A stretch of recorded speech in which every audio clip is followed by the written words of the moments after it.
السلام علیکم ورحمۃ اللہ وبرکاتہ۔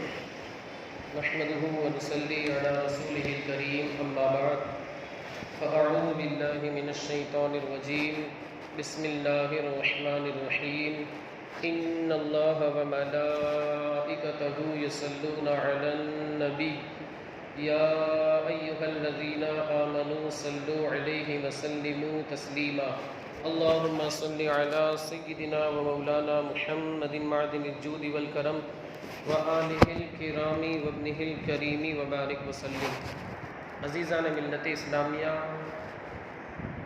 جو ابھی جیسے 10 تاریخ کو 10 شوال المکرم کو آپ حضرات جانتے ہیں یوم رضا بھی جسے کہا جاتا ہے، حضور اعلیٰ حضرت کا یوم ولادت تھا، ہم نے اسے منایا اور بھی بہت سارے سنی حضرات نے منایا۔ اسی طرح حضرت علی کا یوم ولادت آتا ہے، ہم بھی مناتے ہیں الحمدللہ، اور اہل سنت و جماعت تقریباً سارے حضرات اسے مناتے ہیں۔ اب سوال یہ ہے کہ کیا یوم ولادت منانا یہ شرعاً جائز ہے یا نہیں؟ تو یقیناً ہمارا تو یہ عقیدہ ہے کہ شرعی اعتبار سے یوم ولادت منانا جائز ہے، فی نفسہ اس میں کوئی حرج نہیں ہے۔ اس کا ثبوت حدیث پاک سے ہوتا ہے، حضرت عبداللہ بن عباس رضی اللہ تعالی عنہما سے روایت ہے، اللہ کے رسول صلی اللہ علیہ وآلہ وسلم ہر دوشنبہ، جسے ہم پیر کہتے ہیں، سوموار کہتے ہیں، منڈے کہتے ہیں، اللہ کے رسول صلی اللہ علیہ وسلم ہر پیر شریف کا روزہ رکھا کرتے تھے۔ پوچھنے پر ارشاد فرمایا کہ آپ پیر شریف کا روزہ کیوں رکھتے ہیں؟ تو آقا کریم صلی اللہ علیہ وسلم نے ارشاد فرمایا کہ ولدت فیہ یا ولدت فی ذالک الیوم، کہ میں پیر شریف کا روزہ، پیر کے دن کا روزہ اس لیے رکھتا ہوں کہ اسی دن میری ولادت ہوئی۔ کیا ثبوت ہوا اس سے؟ کیا پتہ چلا کہ ولادت کے دن خوشی کا اظہار کرنا یا نیک کام کرنا اس نیت سے کہ اس دن میری ولادت ہوئی، اگر بندے کی نیت اچھی ہے اسے مصطفیٰ کریم کی سنت کی ادائیگی کا ثواب ملے گا۔ کہ آقا کریم ہر ہفتے پیر کے دن اس خوشی میں روزہ رکھتے تھے کہ آپ اس دنیا میں اندھیرے کو ختم کرنے کے لیے، نور کو پھیلانے کے لیے، روشنی کو پھیلانے کے لیے اسی پیر شریف کے دن آپ صلی اللہ علیہ وآلہ وسلم تشریف لائے تھے۔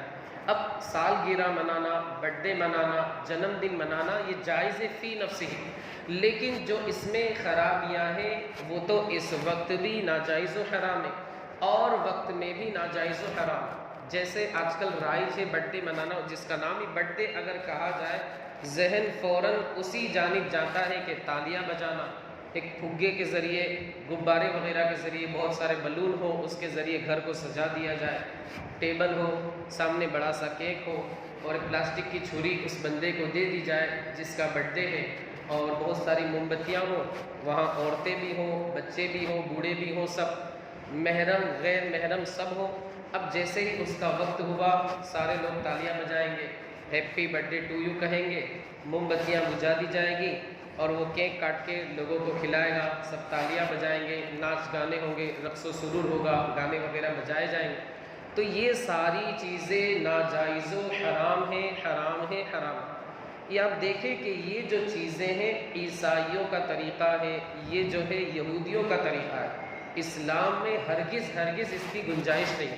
ہاں اجازت ہے اس اعتبار سے کہ آپ کیک لائے، فاتحہ آپ نے دیا یا ایسے ہی خوشی میں آپ نے تقسیم کر دیا، اس کی اجازت ہے، لیکن یہ خرافات، یہ ساری چیزیں کہ تالی بجانا، سیٹی بجانا، ڈانس، رقص و سرور کی محفلیں، گانے بجانا، موم بتیاں بجھانا، اور پھر سب سے بڑی بات کہ غیر محرم وغیرہ سے لوگ، ظاہر سی بات ہے بے پردگی ہوتی ہے، بالکل بے تکلف، جن سے یہ سمجھ لیجئے کہ غیر محرم جسے کہا جاتا ہے جس سے نکاح جائز ہے، یعنی ماں، بہن، بیٹی وغیرہ کو چھوڑ کر، ماں، بہن، بیٹی، پھوپھی، خالہ وغیرہ کو چھوڑ کر جو غیر محرم جن سے نکاح جائز ہے تو ان کے ساتھ بے تکلفی کی جاتی ہے، بے پردگی وغیرہ ہوتی ہے، تو ہرگز شریعت میں اس کی اجازت نہیں۔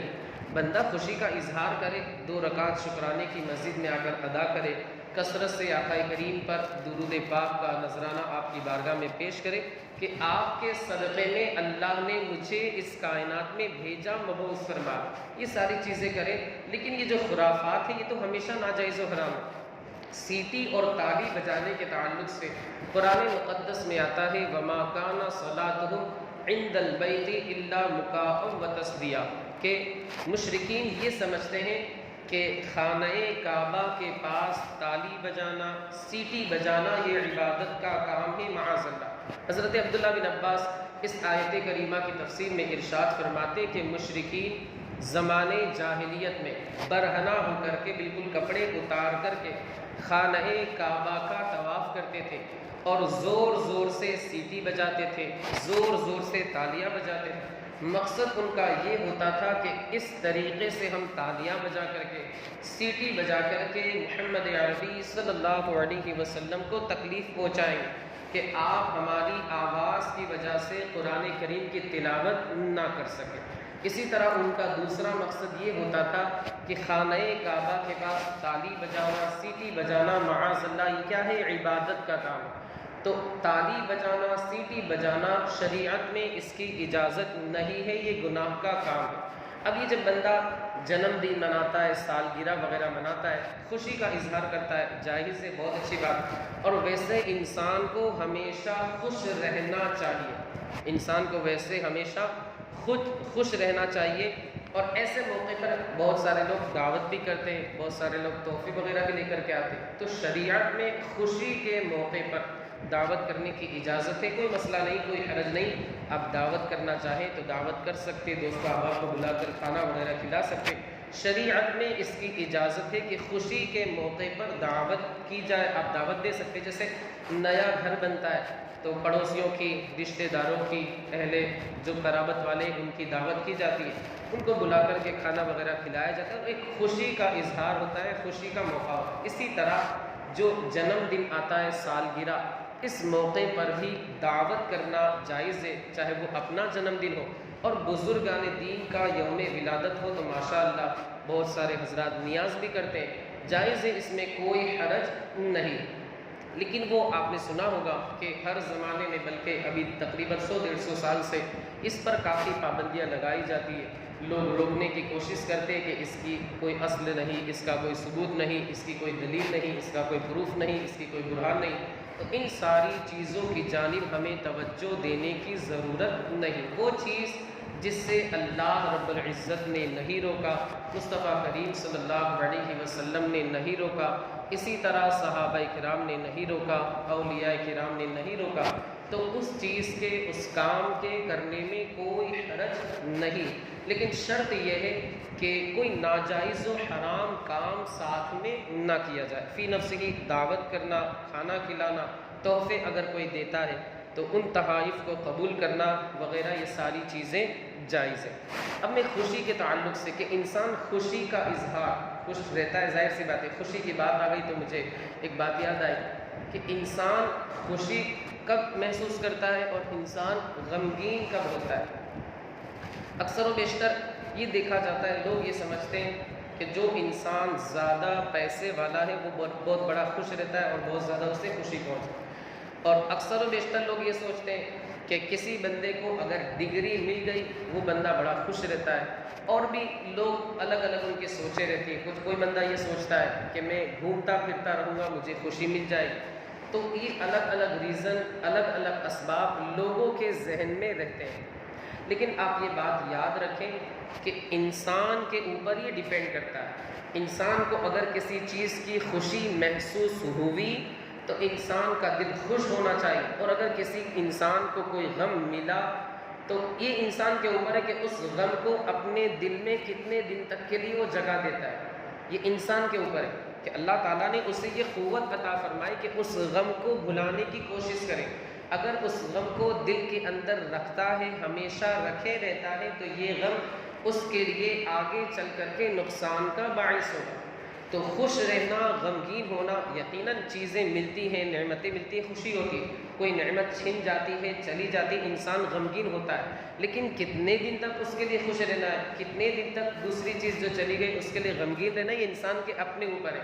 اللہ تعالیٰ نے انسان کو یہ طاقت دی ہے کہ وہ اس کا فیصلہ کرے کہ میں اس کے پیچھے خوش ہوا تو زندگی بھر خوش رہوں، یا میں اس کے پیچھے غمگین ہوا تو زندگی بھر غمگین رہوں۔ یاد رکھیں کہ مسکرانا، خوش رہنا، یہ مصطفیٰ کریم صلی اللہ علیہ وآلہ وسلم کی سنت مبارکہ ہے۔ انسان اگر خوش رہنا چاہتا ہے تو وہ اپنے حالات کا جائزہ لے کہ الحمدللہ، اللہ کا لاکھ لاکھ شکر احسان ہے، 2 وقت کی روٹی مل رہی ہے، پہننے کے لیے کپڑے مل رہے ہیں، الحمدللہ ہم سائے کے نیچے، چھت کے نیچے رہتے ہیں۔ ورنہ آپ جائیں باہر دیکھیں، بہت سارے لوگ ایسے ہیں جنہیں دھوپ کے اندر کام کرنا پڑتا ہے، یا ان کا کوئی ٹھکانہ، کوئی گھر بار کچھ نہیں۔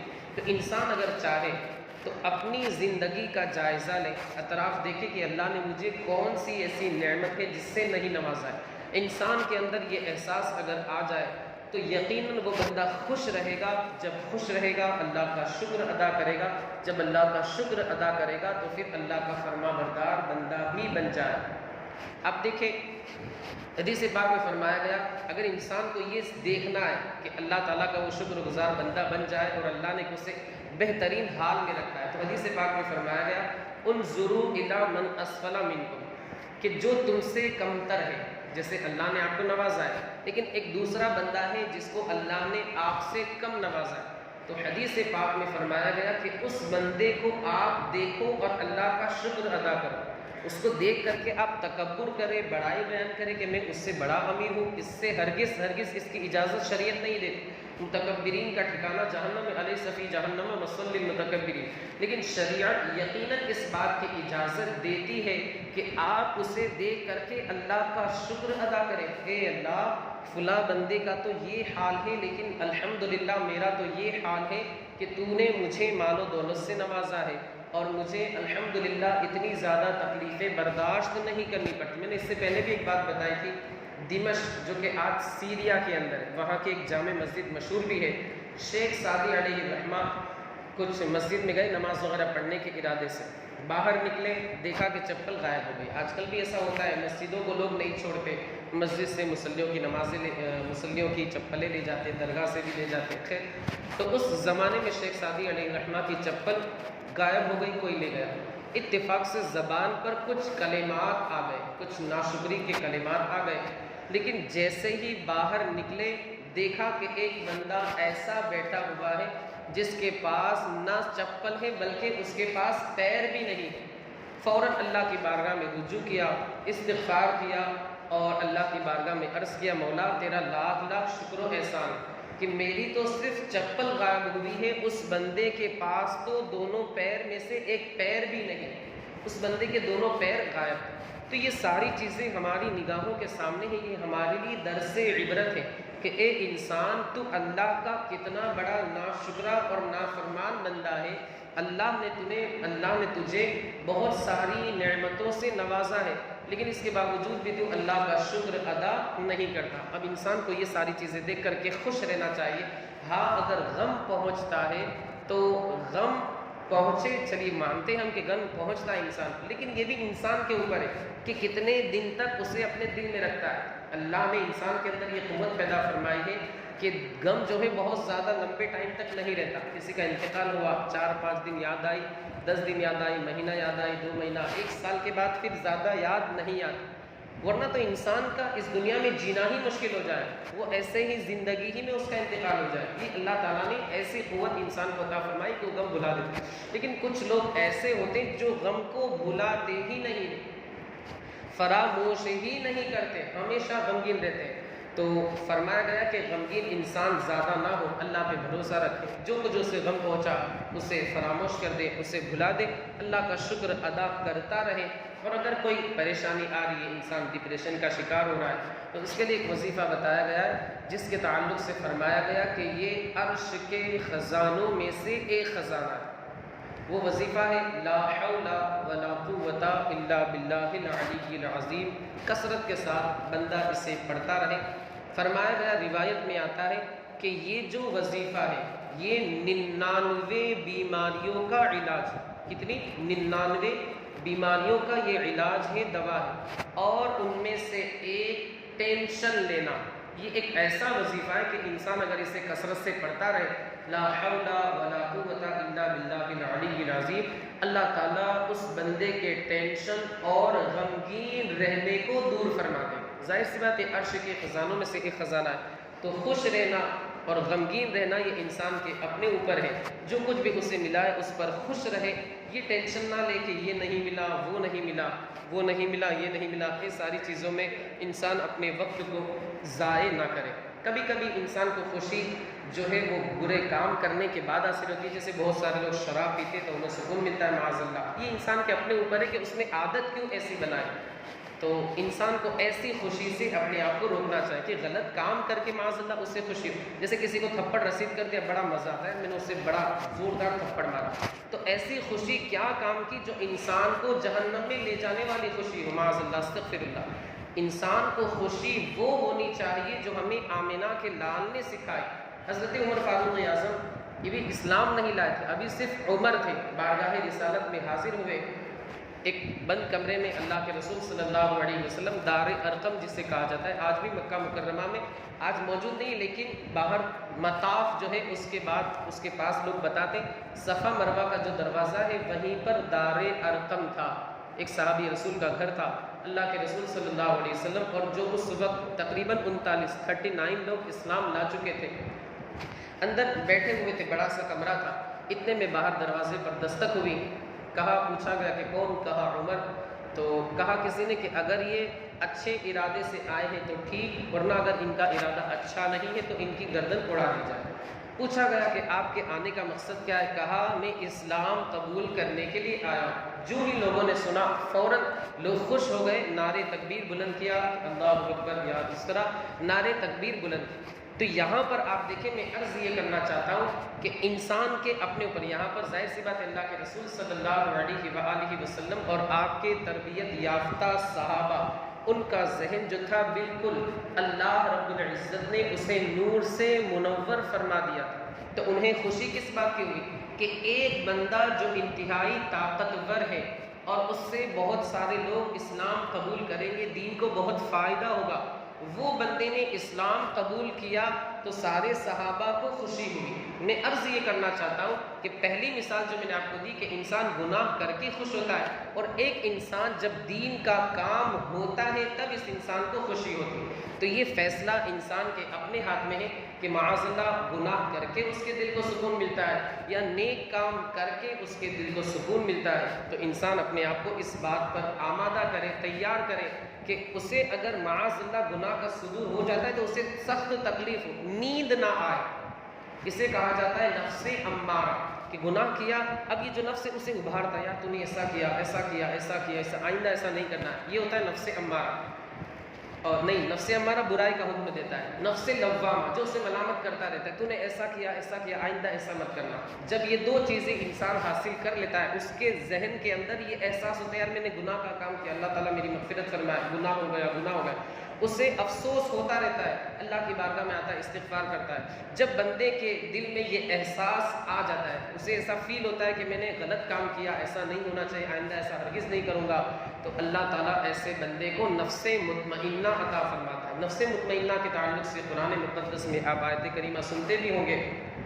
نفس مطمئنہ کا حال یہ ہوتا ہے کہ وہ بندہ گناہ سے تو دور رہتا ہے، اور جب اس بندے کا آخری وقت آتا ہے تو اس سے فرمایا جاتا ہے یا ایتھا النفس المطمئنہ، اے مطمئن جان، اے اطمینان والی جان، ارجعی الی ربک راضیۃ مرضیہ، تو اپنے رب کی جانب لوٹ پلٹ رجوع کر، یعنی اب تیرا آخری وقت آ گیا اپنے رب کی بارگاہ میں پہنچنے کا. ارجعی الی ربک راضیۃ مرضیہ، اس حال میں کہ تو اپنے رب سے خوش ہے، تیرا رب بھی تجھ سے خوش ہے. آگے پھر بشارت دی جاتی ہے فادخلی فی عبادی وادخلی جنتی، کہ تو میرے نیک بندوں میں داخل ہو جا اور میری جنت کے اندر داخل ہو جا. تو انسان اگر نفس مطمئنہ حاصل کر لیتا ہے تو اس سے یہ مقام و مرتبہ حاصل ہوتا ہے کہ مختصر صدر سطح مولا عز و جل ہمیں آپ کو اور ساری دنیا کے خوش عقیدہ مسلمانوں کو مصطفیٰ کریم کی سنتوں کے مطابق زندگی کے شب و روز گزارنے کی توفیق رفیق عطا فرمائے۔ مولا جو کچھ بھی بیان ہوا اس پر ہمیں عمل کرنے کی توفیق عطا فرما، اس کے بیان کرنے میں مجھ سے جو بھی غلطی لغزش خطا خامی ہوئی ہو اپنے حبیب کے صدقے میں سے معاف فرما۔ مولا اس درس کی برکتوں سے ہمیں مالا مال فرما، ہمارے ان بھائیوں نے درس میں شرکت کی، انہیں جزائے خیر عطا فرما، ان کی مشکلات کو آسان فرما، ان کی تمام جائز مرادوں کو پائے تکمیل تک پہنچا، ان کے کمائی میں، کاروبار میں، تجارت میں، رزق حلال میں خوب سے خوب تر برکتیں عطا فرما۔ وصلی اللہ تعالی علی خیر خلقہ ونور عرشہ سیدنا مولانا محمد وعلی آلہ واصحابہ اجمعین برحمتک یا ارحم